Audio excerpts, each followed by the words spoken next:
Chapter 27 EmilyBronte Wuthering Heights Original Edition 7 days glided away, everyone marking its course by the henceforth rapid alteration of Edgar Linton's state. The havoc that months had previously wrought was now emulated by the inroads of ours. Catherine, we would fain have deluded yet, but her own quick spirit refused to delude her. It divined in secret and brooded on the dreadful probability, gradually ripening into certainty. She had not the heart to mention her ride when Thursday came round. I mentioned it for her and obtained permission to order her out of doors for the library, where her father stopped a short time daily, the brief period he could bear to sit up, and his chamber had become her whole world. She grudged each moment that did not find her bending over his pillow or seated by his side. Her countenance grew wan with watching and sorrow, and my master gladly dismissed her to what he flattered himself would be a happy change of scene and society, drawing comfort from the hope that she would not now be left entirely alone after his death. He had a fixed idea, I guessed by several observations he let fall, that, as his nephew resembled him in person, he would resemble him in mind. For Linton's letters bore few or no indications of his defective character, and I, through pardonable weakness, refrained from correcting the error, asking myself what good there would be in disturbing his last moments with information that he had neither power nor opportunity to turn to account. We deferred our excursion till the afternoon, a golden afternoon of August, every breath from the hills so full of life that it seemed whoever respired it, though dying, might revive. Catherine's face was just like the landscape, shadows and sunshine flitting over it in rapid succession, but the shadows rested longer, and the sunshine was more transient, and her poor little heart reproached itself for even that passing forgetfulness of its cares. We discerned Linton watching at the same spot he had selected before. My young mistress alighted, and told me that, as she was resolved to stay a very little while, I had better hold the pony and remain on horseback. But I dissented. I wouldn't risk losing sight of the charge committed to me a minute. So we climbed the slope of heath together. Master Heathcliff received us with greater animation on this occasion. Not the animation of high spirits though, nor yet of joy. It looked more like fear. "It is late," he said, speaking short and with difficulty. "Is not your father very ill? I thought you wouldn't come." "Why won't you be candid?" cried Catherine, swallowing her greeting. "Why cannot you say at once you don't want me? It is strange, Linton, that for the second time you have brought me here on purpose, apparently to distress us both, and for no reason besides." Linton shivered and glanced at her, half supplicating, half ashamed. But his cousin's patience was not sufficient to endure this enigmatical behavior. "My father is very ill," she said. "And why am I called from his bedside? Why didn't you send to absolve me from my promise, when you wished I wouldn't keep it? Come, I desire an explanation. Playing and trifling are completely banished out of my mind, and I can't dance attendance on your affectations now." "My affectations?" he murmured. "What are they, for heaven's sake? Catherine, don't look so angry. Despise me as much as you please. I am a worthless, cowardly wretch. I can't be scorned enough, but I'm too mean for your anger. Hate my father, and spare me for contempt." "Nonsense," cried Catherine, in a passion. "Foolish, silly boy. And there, he trembles, as if I were really going to touch him. You needn't bespeak contempt, Linton. Anybody will have it spontaneously at your service. Get off. I shall return home. It is folly dragging you from the hearthstone, and pretending. What do we pretend? Let go my frock. If I pitied you for crying and looking so very frightened, you should spurn such pity. Ellen, tell him how disgraceful this conduct is. Rise, and don't degrade yourself into an abject reptile. Don't." With streaming face and an expression of agony, Linton had thrown his nerveless frame along the ground. He seemed convulsed with exquisite terror. "Oh," he sobbed, "I cannot bear it. Catherine, Catherine, I'm a traitor, too, and I dare not tell you. But leave me, and I shall be killed, dear Catherine. My life is in your hands, and you have said you love me, and if you did, it wouldn't harm you. You'll not go, then, kind, sweet, good Catherine, and perhaps you will consent, and he'll let me die with you." My young lady, on witnessing his intense anguish, stooped to raise him. The old feeling of indulgent tenderness overcame her vexation, and she grew thoroughly moved and alarmed. "Consent to what?" she asked. "To stay, tell me the meaning of this strange talk, and I will." "You contradict your own words, and distract me. Be calm and frank, and confess at once all that weighs on your heart. You wouldn't injure me, Linton, would you? You wouldn't let any enemy hurt me, if you could prevent it? I'll believe you are a coward for yourself, but not a cowardly betrayer of your best friend." "But my father threatened me," gasped the boy, clasping his attenuated fingers. "And I dread him. I dread him. I dare not tell." "Oh, well," said Catherine, with scornful compassion, "keep your secret. I'm no coward. Save yourself. I'm not afraid." Her magnanimity provoked his tears. He wept wildly, kissing her supporting hands, and yet could not summon courage to speak out. I was cogitating what the mystery might be, and determined Catherine should never suffer, to benefit him or anyone else, by my good will. When hearing a rustle among the ling, I looked up and saw Mr. Heathcliff almost close upon us, descending the heights. He didn't cast a glance towards my companions, though they were sufficiently near for Linton's sobs to be audible.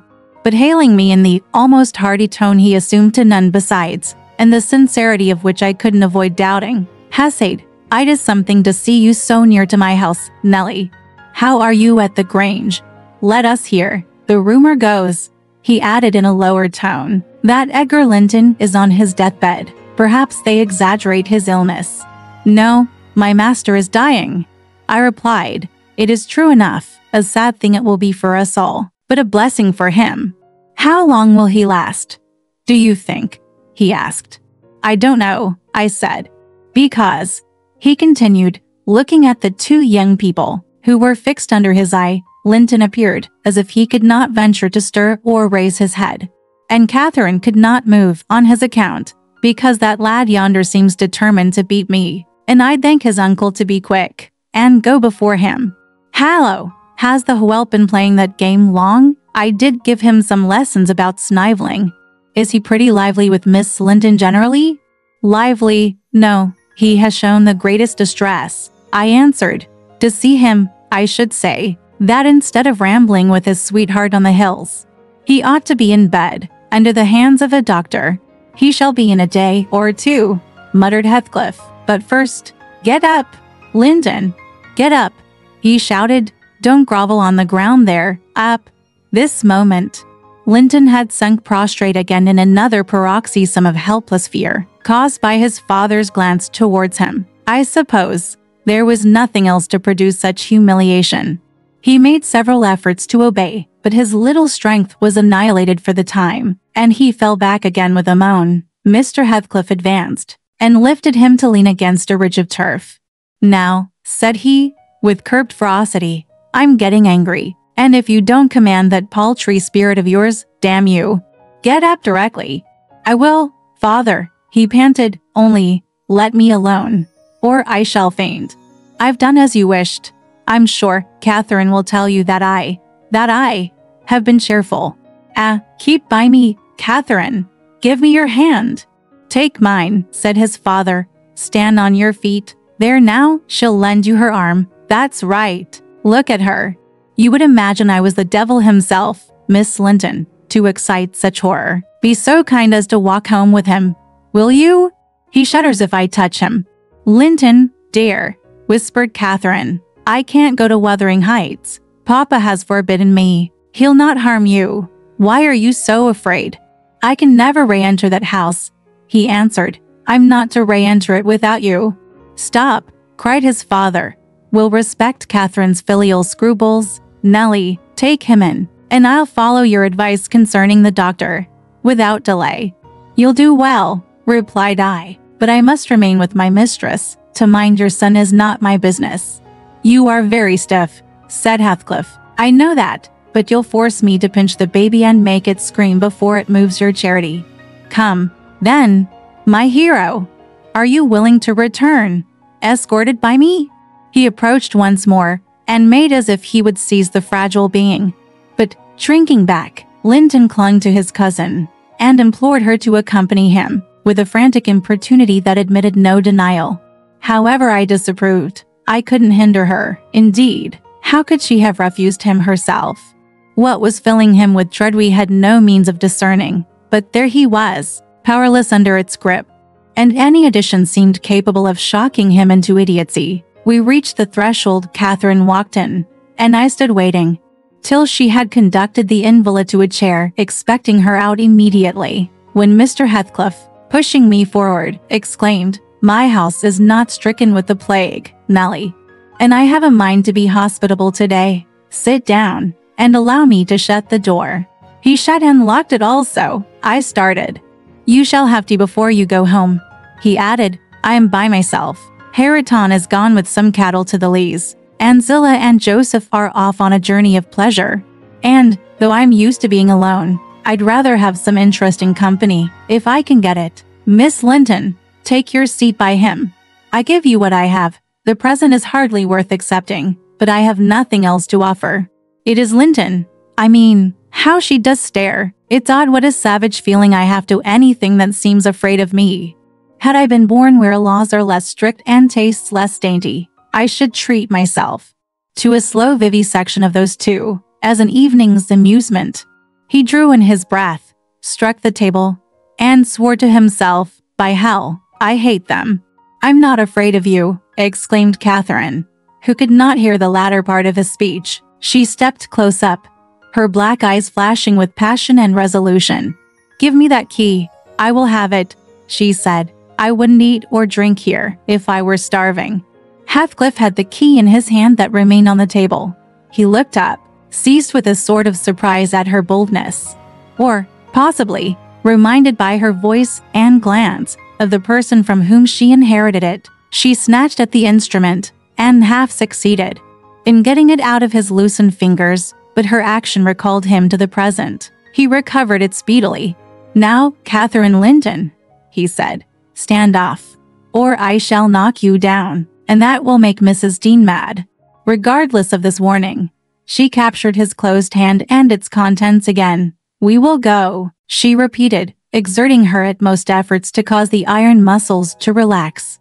And finding that her nails made no impression, she applied her teeth pretty sharply. Heathcliff glanced at me, a glance that kept me from interfering a moment. Catherine was too intent on his fingers to notice his face. He opened them suddenly, and resigned the object of dispute. But ere she had well secured it, he seized her with the liberated hand, and, pulling her on his knee, administered with the other a shower of terrific slaps on the side of the head, each sufficient to have fulfilled his threat, had she been able to fall. At this diabolical violence I rushed on him furiously. "You villain!" I began to cry. "You villain!" A touch on the chest silenced me. I am stout, and soon put out of breath. And, what with that and the rage, I staggered dizzily back, and felt ready to suffocate, or to burst a blood vessel. The scene was over in 2 minutes. Catherine, released, put her 2 hands to her temples, and looked just as if she were not sure whether her ears were off or on. She trembled like a reed, poor thing, and leaned against the table perfectly bewildered. "I know how to chastise children, you see," said the scoundrel grimly, as he stooped to repossess himself of the key, which had dropped to the floor. "Go to Linton now, as I told you, and cry at your ease. I shall be your father. Tomorrow, all the father you'll have in a few days, and you shall have plenty of that. You can bear plenty. You're no weakling. You shall have a daily taste. If I catch such a devil of a temper in your eyes again." Cathy ran to me instead of Linton, and knelt down and put her burning cheek on my lap, weeping aloud. Her cousin had shrunk into a corner of the settle, as quiet as a mouse, congratulating himself, I dare say, that the correction had lighted on another than him. Mer Heathcliff, perceiving us all confounded, rose, and expeditiously made the tea himself. The cups and saucers were laid ready. He poured it out, and handed me a cup. "Wash away your spleen," he said, "and help your own naughty pet and mine. It is not poisoned, though I prepared it. I'm going out to seek your horses." Our first thought, on his departure, was to force an exit somewhere.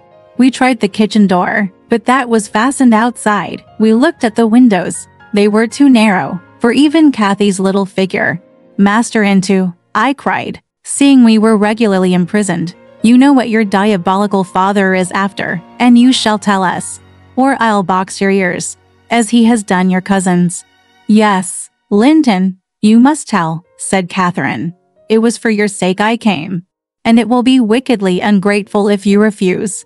Give me some tea, I'm thirsty, and then I'll tell you, he answered. Mrs. Dean, go away. I don't like you standing over me. Now, Catherine, you are letting your tears fall into my cup. I won't drink that. Give me another.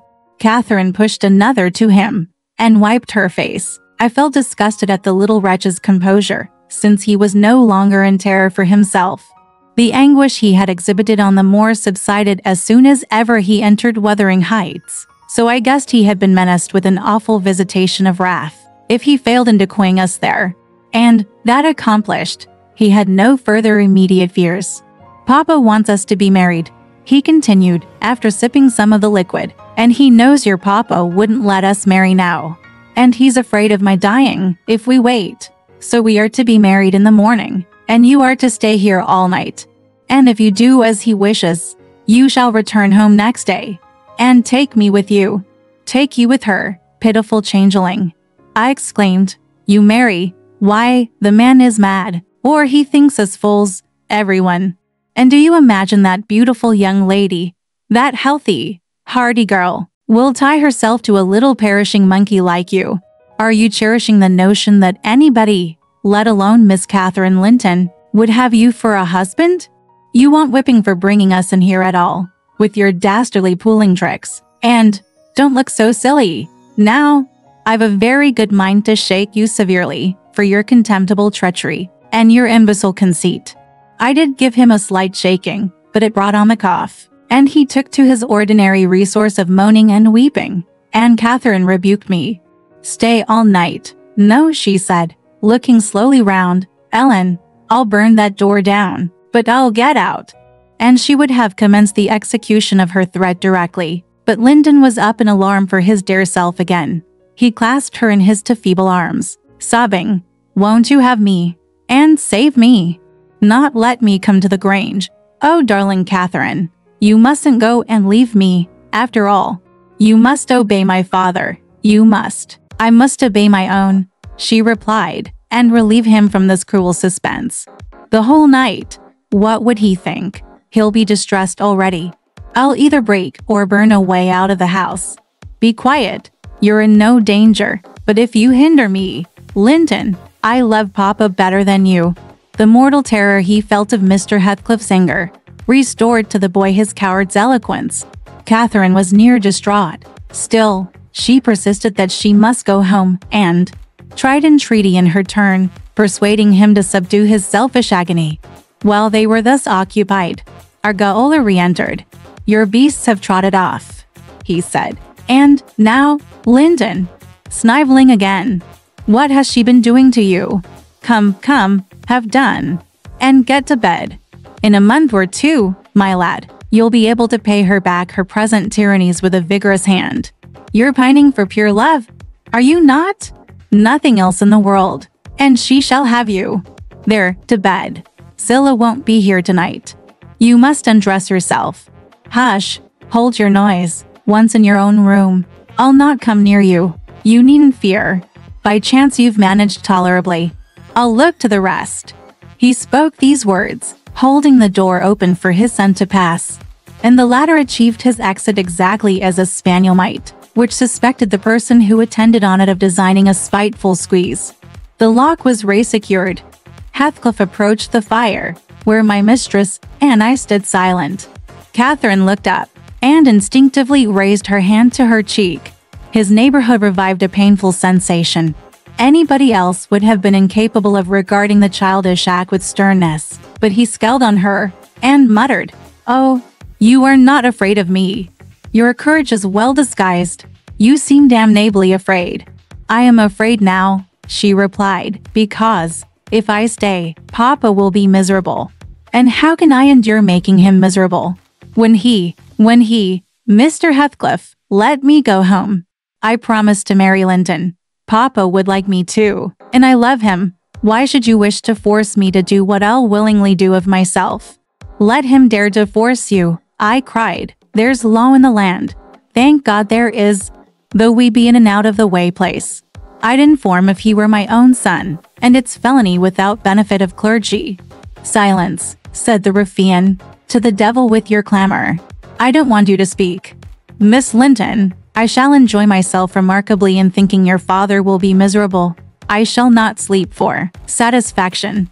You could have hit on no sure way of fixing your residence under my roof for the next 24 hours than informing me that such an event would follow.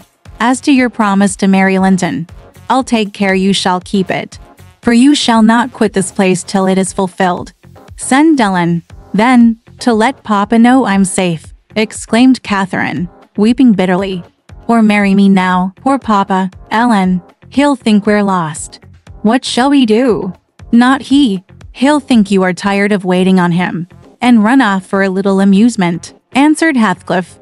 You cannot deny that you entered my house of your own accord, in contempt of his injunctions to the contrary. And it is quite natural that you should desire amusement at your age. Arid that you would weary of nursing a sick man, and that man only your father. Catherine, his happiest days were over when your days began. He cursed you, I dare say, for coming into the world I did, at least. And it would just do if he cursed you as he went out of it. I join him. I don't love you. How should I weep away? As far as I can see, it will be your chief diversion hereafter. Unless Linton make amends for other losses, and your provident parent appears to fancy he may. His letters of advice and consolation entertained me vastly. In his last he recommended my jewel to be careful of his, and kind to her when he got her. Careful and kind. That's paternal. But Linton requires his whole stock of care and kindness for himself. Linton can play the little tyrant well. He'll undertake to torture any number of cats, if their teeth be drawn and their claws pared. You'll be able to tell his uncle fine tales of his kindness when you get home again, I assure you. You're right there, I said. Explain your son's character. Show his resemblance to yourself. And then, I hope, Miss Cathy will think twice before she takes the cockatrice. I don't much mind speaking of his amiable qualities now, he answered, because she must either accept him or remain a prisoner, and you along with her, till your master dies. I can detain you both, quite concealed. Here, if you doubt, encourage her to retract her word, and you'll have an opportunity of judging. I'll not retract my word, said Catherine. I'll marry him within this hour, if I may go to Thrushcross Grange afterwards. Mer Heathcliff, you're a cruel man, but you're not a fiend. And you won't, from mere malice, destroy irrevocably all my happiness. If Papa thought I had left him on purpose, and if he died before I returned, could I bear to live? I've given over crying, but I'm going to kneel here, at your knee. And I'll not get up, and I'll not take my eyes from your face till you look back at me. No, don't turn away. Do look. You'll see nothing to provoke you. I don't hate you. I'm not angry that you struck me. Have you never loved anybody in all your life, uncle? Never. You must look once. I'm so wretched. You can't help being sorry and pitying me. Keep your F's fingers off. And move, or I'll kick you, cried Heathcliff, brutally repulsing her. I'd rather be hugged by a snake. How the devil can you dream of fawning on me? I detest you. He shrugged his shoulders, shook himself, indeed, as if his flesh crept with aversion, and thrust back his chair. Well, I got up, and opened my mouth, to commence a downright torrent of abuse. But I was rendered dumb in the middle of the first sentence, by a threat that I should be shown into a room by myself the very next syllable I uttered. It was growing dark. We heard a sound of voices at the garden gate. Our host hurried out instantly. He had his wits about him. We had not. There was a talk of 2 or 3 minutes, and he returned alone. I thought it had been your cousin Hareton, I observed to Catherine. I wished he would arrive. Who knows but he might take our part. It was 3 servants sent to seek you from the Grange, said Heathcliff, overhearing me. You should have opened a lattice and called out, but I could swear that Chid is glad you didn't. She's glad to be obliged to stay, I'm certain. At learning the chance we had missed, We both gave vent to our grief without control, and he allowed us to wail until 9 o'clock. Then he bid us go upstairs, through the kitchen, to Zilla's chamber, and I whispered my companion to obey. Perhaps we might contrive to get through the window there, or into a garret, and out by its skylight. The window, however, was narrow, like those below, and the garret trap was safe from our attempts, for we were fastened in as before. We neither of us lay down. Catherine took her station by the lattice, and watched anxiously for morning, a deep sigh being the only answer I could obtain to my frequent entreaties that she would try to rest. I seated myself in a chair, and rocked to and fro, passing harsh judgment on my many derelictions of duty, from which, it struck me then, all the misfortunes of all my employers sprang. It was not the case, in reality, I am aware, but it was, in my imagination, that dismal night, and I thought Heathcliff himself less guilty than I. At 7 o'clock he came, and inquired if Miss Linton had risen. She ran to the door immediately, and answered, "Yes, here, then," he said, opening it, and pulling her out. I rose to follow, but he turned the lock again. I demanded my release. "Be patient," he replied. "I'll send up your breakfast in a while." I thumped on the panels, and rattled the latch angrily, and Catherine asked why I was still shut up. He answered, I must try to endure it another hour, and they went away. I endured it 2 or 3 hours. At length, I heard a footstep, not Heathcliff's. "I've brought you something to eat," said a voice. Opened the door. Complying eagerly, I beheld Hariton, laden with food enough to last me all day. "Tack it," he added, thrusting the tray into my hand. "Stay 1 minute," I began. "Nay," cried he, and retired, regardless of any prayers I could pour forth to detain him. And there I remained enclosed the whole day, and the whole of the next night, and another, and another. 5 nights and 4 days I remained, altogether, seeing nobody but Hariton once every morning. And he was a model of a jailer, surly, and dumb, and deaf to every attempt at moving his sense of justice or compassion. All right, this part of the story ends here. Want to know what happened next? Let's listen to the breakdown next time.